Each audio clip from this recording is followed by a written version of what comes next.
हो, काय सांगणार या 12 तारखेला मग तहसीलने एक गाडी जप्त केली होती बायपासला. ते व्हिडिओ व्हायरल झालते. त्याच्या संदर्भामध्ये तुम्ही तक्रारी पाठपुरावा केल्या. जी हायवा गायब झाली, काय कारणाने गायब झाली, काय कारवाई झाली त्याच्यावर? दिनांक 12/1/2026 या रोजी जे तर ही एक गाडी होती अप्पर तहसीलदार उमेश पाटील यांची कारवाईच्या वेळेस त्यांनी जे तर ह्या गाडीसह जे तर रेतीचा एक हायवा पकडला बीड बायपास या ठिकाणी. त्या ठिकाणी हायवा पकडून त्यांनी रात्री जे तर त्या हायव्याला या ठिकाणी आणलं आणि इथं आणल्यानंतर 4 लाख रुपये त्याच्याशी त्यांनी रोख रक्कम घेतली. आणि रात्री 1 वाजता आमच्याकडे पूर्ण व्हिडिओ आहे. रात्री 1 वाजता गाडी जे तर तहसील कार्यालयाला आणून लावली आणि रात्री 4:15 जे तर इथून जे तर तहसीलदार उमेश पाटील, तलाठी काशीदप्पा गावंडे आणि दीपक सर म्हणून आणि ज्ञानेश्वर पवार एक त्यांचं जे एक मुख्य आहे, जे पूर्ण तहसील कार्यालय जे चालू आहे संभाजीनगरचा, तर त्याची मांडोळी जे करणं यांचे सगळे त्याच्या हातात आहे. सगळे अधिकारी कर्मचारी त्यांचे लोकेशन त्यांचे सगळे देणारे जे तर ते ज्ञानेश्वर पवार आहे. आणि ज्ञानेश्वर पवारच एक तिराईत माणूस आहे, बाहेरचा माणूस आहे. तो सगळे मांडोळी करून जे तर या भिकारचोट तहसील कार्यालयाला जे तर पैसा देतो, कोट्यानं पैसा देतो. आतापर्यंत त्यांनी दिलेला आहे. त्याचे पण त्याच्यात आता टक्के आणि यांना पण देतो तो. 1 लाख केव्हा दिले त्यांनी? 1 लाख नाही 4 लाख रुपये. 4 लाख रुपये त्याच दिवशी रात्री 12 तारखेला 12 तारखेला रात्री 3:30-4 वाजता यांनी पैसे घेतले आणि रात्री गाडी सोडली. त्यानंतर आम्ही उमेश पाटील जे तर आम्हाला वारंवार जे तर फक्त फिरवायचं काम करताय, एक फुटबॉल सारखं करताय का आज मी जे तर इलेक्शन ड्युटी ते जे बायपासला गाडी धरली गेली कोणत्या तारखेला धरली गेली ना सोडले कोणत्या तारखेला गेली? सेम तारीख त्यांनी 1 दिवस तरी राहू द्यायचं असतं तहसील कार्यालयाला. कारण की या ठिकाणी जे तर तहसीलचा फक्त शासनाचा पैसा खायला आणि नोकऱ्या करून राहिले आणि बाहेरच्या बाहेर शासनाचं जे तर नुकसान हे लोक स्वतः त्यांच्या कर्मचारी स्वतः जे शासनाचं नुकसान करत आहे. कारण जे तर त्याच दिवशी रात्री त्यांनी जे तर 1 ला गाडी पकडली आणि 3:45 सोडली. 12 तारखेची घटना घडलेली. गाडी जे तर आता कलेक्टर तहसील ऑफिस या ठिकाणून चोरी गेली म्हणताय. कारण जे तर आता तहसील ऑफिसून जर गाड्या चोरी जात असेल तर मग आपल्याला पोलीस प्रशासनावर आपल्याला लाज वाटते आणि यांची तर आपल्याला त्याच्यापेक्षा जास्त लाज वाटते. कारण की यांना जे तर काही घेणं देणं नाही. गाडी चोरी होऊन जे तर आज 41 दिवस झाले. 41 दिवसानंतर ते जे तर पोलीस स्टेशनला जाऊन तक्रार देत आहे. बरं, याच्यामध्ये तुम्हाला एक प्रश्न असा आहे, जी गाडी धरली गेली ती कोणत्या कर्मचाऱ्यांनी आणली गाडी आणणारे कर्मचारी जे तर उमेश पाटील हे जे होते तर त्यांना फोनवर बोलायचे, हे इलेक्शन ड्युटीला होते म्हणे. त्यांनी त्यांची स्वतःची गाडी, त्यांच्या मालकी हक्काची गाडी जे तर उमेश पाटील म्हणताय का ते शासनाचे कोणी बी घेऊन जाऊ शकतो का, हे आहे का या शासनाचं? ही गाडी जी आहे तर त्यांनी स्वतः पाठवली. उमेश पाटील बी त्याच्यात कारवाईत होते. तलाठी काशीदप्पा, गावंडे अप्पा, दीपक सर आणि एक ज्ञानेश्वर पवार हे एवढे मिळून जे तर यांनी ती गाडी आणली. 4 लाख रुपये हे सगळ्यांनी मिळून बाटून खाल्लेले आहे. 4 लाख रुपये घेताना तुमच्याकडे काय पुरावे? आमच्याकडे ज्यांनी पैसे दिलेले ते व्यक्ती आमच्याकडे आहे का? यांनी माझ्याकडून 4 लाख रुपये घेऊन गाडी सोडली म्हणून माझ्याकडे पूर्ण व्हिडिओ आहे.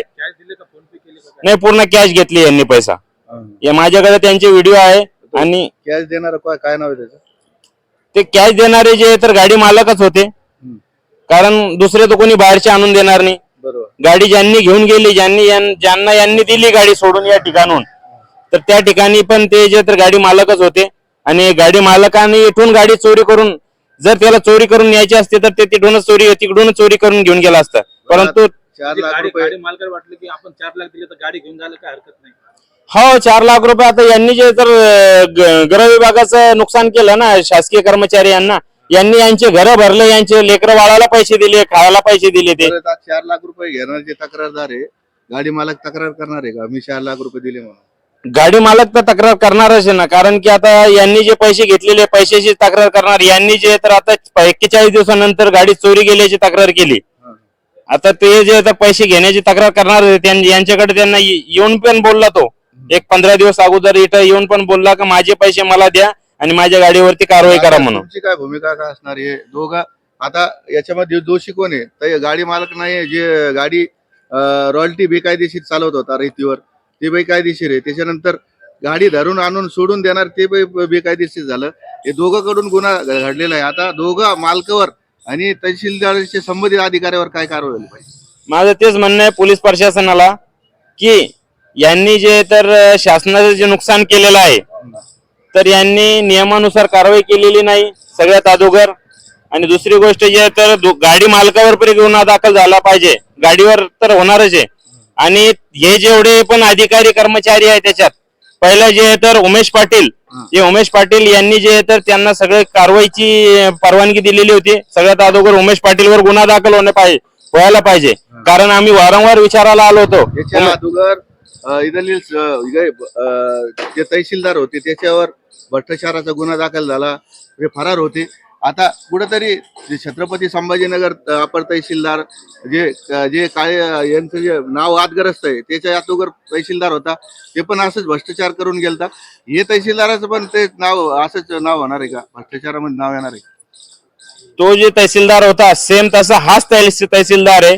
परंतु जे तर जे लोक जे तर जे भ्रष्टाचार हे करू राहिले आणि लोक जे देऊ राहिले यांना पैसे, ते त्यांचे काम काढण्याकरिता जे तर यांना पैसे देऊ राहिले. आज आम्हाला हे पण माहित पडलं या ठिकाणी की सरकारी गायरन जमीन जे तर लोकांचे नावे करून देऊ राहिले हेच तहसीलदार, हेच इथलचे भ्रष्टाचार अधिकारी. पण याच्यावरती कलेक्टर साहेबाचं लक्ष नाहीये, एसडीएम साहेबाचं लक्ष नाहीये. याच्यानंतर आम्ही निवासी कलेक्टर विधाते साहेब अधिकाऱ्यावर एवढे गंभीर स्वरूपाचे आरोप करताय तुम्ही, तर काय कारवाई व्हायला पाहिजे? आता तुमची भूमिका काय असणार? आम्ही तर यांच्यावरती जोपर्यंत गुन्हे दाखल होणार नाही तोपर्यंत कारवाई होणार नाही. याच्यात जे पण दोषी असतील चौकशीमध्ये एसडीएम साहेबाकडे आता यांची चौकशी लागलेली आहे. जे पण दोषी मिळाले त्यांच्यावरती तात्काळ गुन्हे दाखल करण्याकरिता आम्ही दिलीप स्वामी साहेबांच्याकडे पत्र दिलेलं आहे.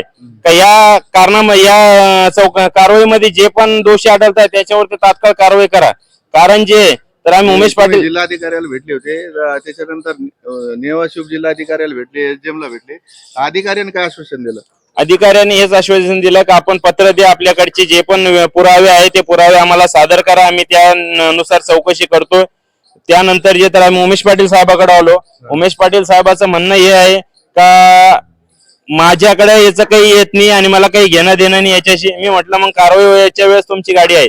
तर त्यांनी जे तर आमच्याशी बोलायला टाळलेलं आहे आणि ते आमच्याशी बोलू राहिले नाही. आता उमेश पाटील साहेब हे सगळं होताना गाडी कोणती होती? गाडी ही गाडी दाखवा ना. ही गाडी होती त्या दिवशी कारवाईला जे तर ही गाडी होती.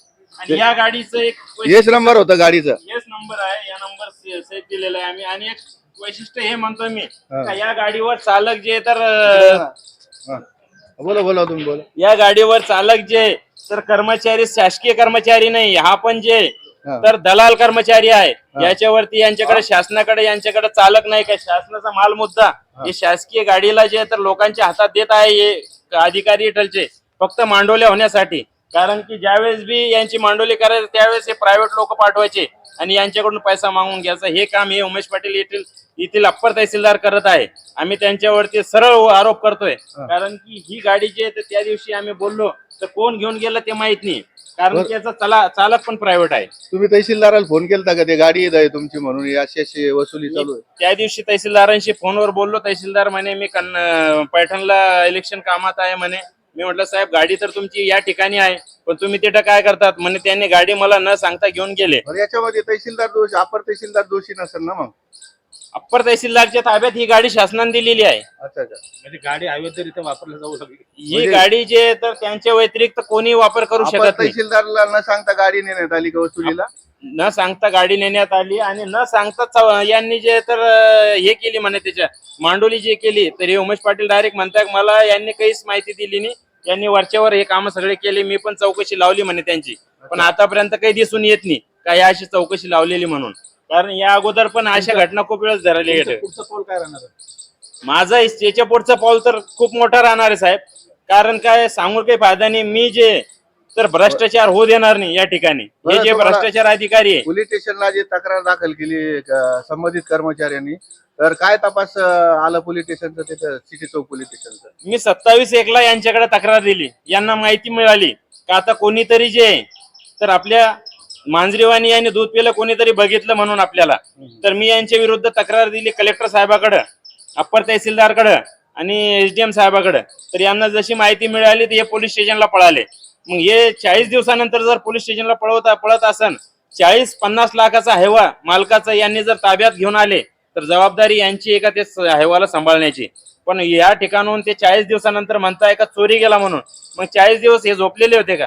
म्हणजे ज्या माणसाने आवाज उचलला त्याच वेळेस ही घटना उघडीस आली, त्याच वेळेस हे जे पोलीस स्टेशनला पळत आहे. आता कुठे अपील आपण तहसील अप्पर तहसीलदार इथून जे तर पळालेले आहे आणि कायम या ठिकाणी जर आम्ही आलो या ठिकाणी तर अप्पर तहसीलदार उमेश पाटील या ठिकाणी मिळून येत नाही. ते पाहू ना त्यांचे तहसील आपण कार्यालयामध्ये येऊ आहे. शकता, पाहू शकता, त्यांचं कार्यालय पाहू शकता. ते तहसीलदार कुठे गेले? हे तहसीलदारच कॅबिन आहे. आता पाहू शकता तुम्ही. हे उमेश पाटील हे उमेश पाटील अप्पर तहसीलदार. तहसीलदार याच्या अगोदर जे तहसीलदार होते ते पण भ्रष्टाचाराच्या भ्रष्टाचारीच होते सगळे, भ्रष्टाचारी. हे पण भ्रष्टाचारी, हे चांगली नाही. आपण पाहू शकता हे उमेश पाटीलची कॅबिन आहे. नाही देखो दिखाता, हे उमेश पाटीलची कॅबिन आहे. हे पाहू शकता तुम्ही उमेश पाटीलची. आपण कोण आहे? कशात शिपाई तुम्ही? आयडेंटिटी कार्ड कुठे आहे तुमचं? आयडी कार्ड कुठे आहे? आयडी कार्ड कुठे आहे? कशात शिपाई तुम्ही? काय करता इथं? काय करता तुम्ही इथं? तुमचं काय काम या ठिकाणी? जर सर्वसामान्य नागरिक जर भेटायला जाते त्यावेळेस ते तुम्ही थांबवते. कोण आहे तुम्ही? तुमचं आयडी कार्ड कुठे आहे? आयडी कार्ड कुठे आहे तुमचं? आमचं विचारायचं काम आहे तुमचं, आणि तुमचं आम्हाला बोलायचं काम नाही. या ठिकाणी तुमचं आयडी कार्ड कुठे आहे गड्या तुमच्या? या ठिकाणी असे भोंगळी कारभार चालू आहे का म्हणजे? या ठिकाणी असे जे तर मुज्जर कर्मचारी जे तर स्वतःला शिपाई बोलतात, आणि हा मुज्जर अधिकारी उमेश पाटील हा पण तसाच आहे. मी डायरेक्ट आरोप करतोय या अप्पर तहसीलदारवरती. ज्यावेळेस बी आम्ही या भेटायला येतो तर त्यावेळेस हा तहसीलदार जे तर आम्हाला म्हणतोय का थांबा, उद्या भेटा, परवा भेटा, पण कधी भेटत नाही. कारण की हा भ्रष्टाचार अधिकारीच्या विरुद्ध आम्ही जे तर मान्य दिलीप स्वामी साहेबांकडे पण गेलो आणि आता पण त्यांच्याकडे जात आहे. कारण की आतापर्यंत त्याच्यावरती 1 महिना झाला कारवाई झालेली नाही, तर आम्हाला कारवाई करणं आहे त्यांच्यावर.